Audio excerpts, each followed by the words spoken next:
Welcome. তো আমরা solve করব কোডশেপের রিসেন্ট 211 নাম্বার কন্টেস্টের 3 number problem wolf town. So আমাদের এখানে কি বলছে আমরা পড়ি, a certain forest has N animals living in it. So একটা নির্দিষ্ট ফরেস্টে এন সংখ্যক অ্যানিমাল আছে। Each animal is either a wolf or bird. So একটা অ্যানিমাল হয় উলফ হবে নয় বার্ড হবে, পাখি হবে। Um, Curiosity or animals lives on a straight line at position 1 2 3, মানে আমি যদি একটা স্ট্রেট লাইন কল্পনা করি তাহলে ওরা এই লাইনে বাস করে, কথা করে 0 1 2 3, এইভাবে একটা স্ট্রেট লাইনে বাস করে। You are given an binary string s of length n or si equal to 0 means that the animal living at position I is a bird। মানে এখানে এটা যদি 0 হয় তাহলে এটা একটা বার্ড, এটা যদি 1 হয় এটা একটা Wolf. s equals to 1 means animal living at position is wolf। 1 মানে উলফ, 1 মানে উলফ, 0 মানে বার্ড, এইভাবে। ঠিক আছে, তার টেস্টেড লাইনে থাকে। এখন কি করছে, unfortunately the wolf likes to eat birds. The নেকড়ে বা গুলো পাখিগুলোরে খেতে পছন্দ করে। Every second the following happens.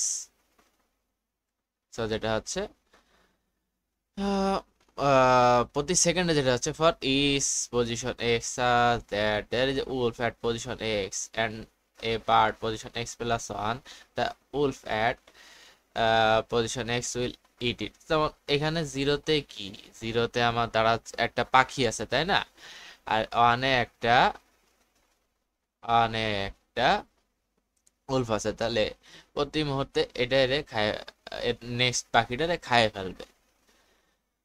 R after eating the bird the wolf will move to position X one. তাহলে এটা খাচ্ছে, এটা এদিকে সরে যাবে। তাহলে এরপরে সরে যাওয়ার পরে কি হবে, যে এইখানে চলে এখানে এক চলে আসলে এখানে কিছু থাকলো না। থাকা না দেখা আমাদের দরকার নেই, আমরা এটা পরেই বুঝতে পারবো। এটা নিয়ে আমাদের মাথা ঘামানোর ইয়ে নাই। Note that birds never move, birds দাঁড়ায় থাকবে না তাই না, এটা খাই ফেলে, বার্ডস মুভ করবে না। ও উল্ফে আসলে ও উল্ফের পেটে চলে যাবে, বার্ডে কিছু করার থাকবে না। And each wolf eats at most one bird in every second. মানে প্রতি সেকেন্ডে একটা, মানে ও একটা খাবে, এগোয়ে যাবে, খাবে। এটা আনলিমিটেড খাবে, এটা আনলিমিটেড খাইতে থাকবে। এটাও খুব বেশি কনসার্নের বিষয় না।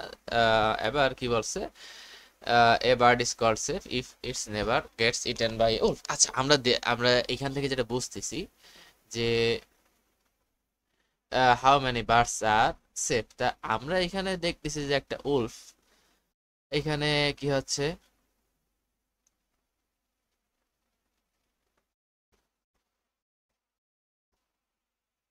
এইখানে এই যে কথার কথা,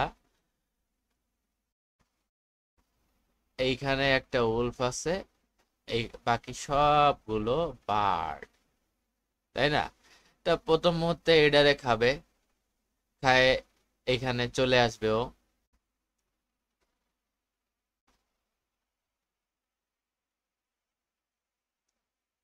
এখানেও চলে আসলো। পরের মুহূর্তে এটারে খাবে, খায় এখানে চলে আসবে।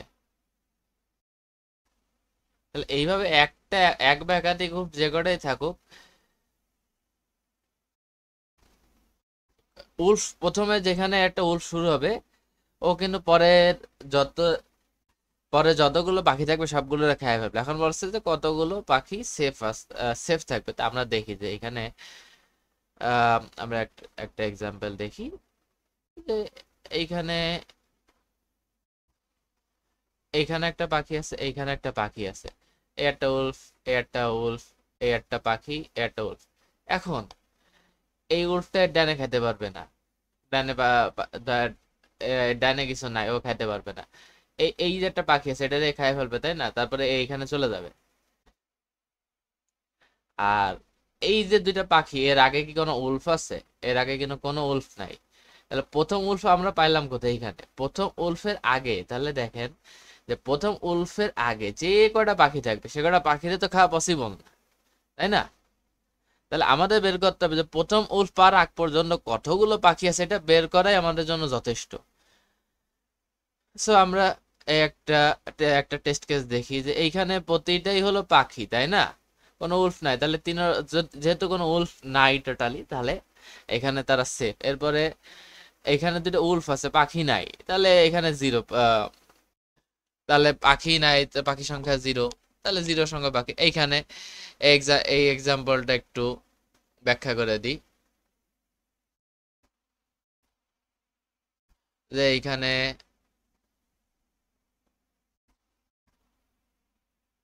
এখানে কত 1 0 1 0 0। এখন এই উল্ফটা এইটারে খাবে, এটারে খাবে, এটারে খাবে, এই পাখিটারে, এই এই উল্ফটা এই পাখিটারে খেয়ে ফেলবে, তাই না? তাহলে এইখানে এই জিরো রয়েছে। আর এটার ক্ষেত্রে যেটা হচ্ছে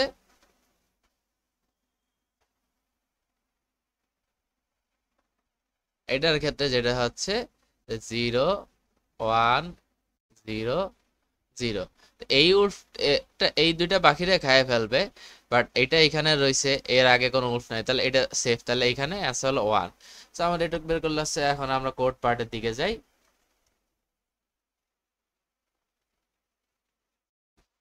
সো আমরা এই কোডটা দেখি। আমরা প্রথমে কি করছি, টেস্ট কেসের সংখ্যা ইনপুট নিছি। টেস্ট কেসের সংখ্যা ইনপুট নিয়ে আমরা সলিউশনে গেছি। এই যে স্ট্রিং এর সাইজ দেয়া, প্রথমে একটা স্ট্রিং এর সাইজ দেয়া থাকবে, আমরা স্ট্রিং এর সাইজটা নিচ্ছি।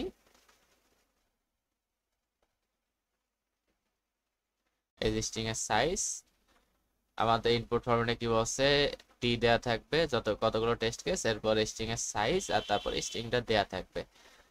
সো আমরা এবারে স্ট্রিংটা নিলাম। এখন আমি 0 থেকে n পর্যন্ত আছি। আমি যখনই কোনো একটা উৎস পাবো, তাহলে তো আর পরের বাকিগুলো তো সব মারা যাবে, তাই না? এটা স্বাভাবিক। তাহলে এর আগে একটা উৎস পাইলেই আমি বের করে ফেলতেছি। এটা পার আগ পর্যন্ত পাইলে পাইলে আমি চলা বন্ধ করে দেবো, তাই না? এই যে সাপোজ এখানে 0 0 1 0 0। তো এইখানে আমি চলতে লাগলাম, আমার স্ট্রিং টাইপের দেশ আমি চলতে লাগলাম, একটা পাখি পাইলাম, এখনো উফ পাইনি, তাই না? তাহলে এটারে কাউন্ট করলাম, এটারে কাউন্ট করলাম, সিগর 2। তো যখনই এই উফটারে পায়ে গেলাম, তাহলে এই পাখিগুলো একটাও বাঁচবে না। তাহলে কি আমার আর সামনে কোনো দরকার নাই? তাহলে যখনই অন পেলাম ব্রেক করে দিলাম। আর না পেলে কি হচ্ছে, তাহলে আমি তাহলে অন পাইনি, তাহলে এগুলো সব হলো জিরো, মানে জিরো মানে পাখি। তাহলে আমি পাখিগুলোর সংখ্যা বাড়ায় দিলাম, তারপরে আমি সি প্রিন্ট করে দিলাম। সো এটুকুই ছিল solution. That's all for now. Thank you, good bye.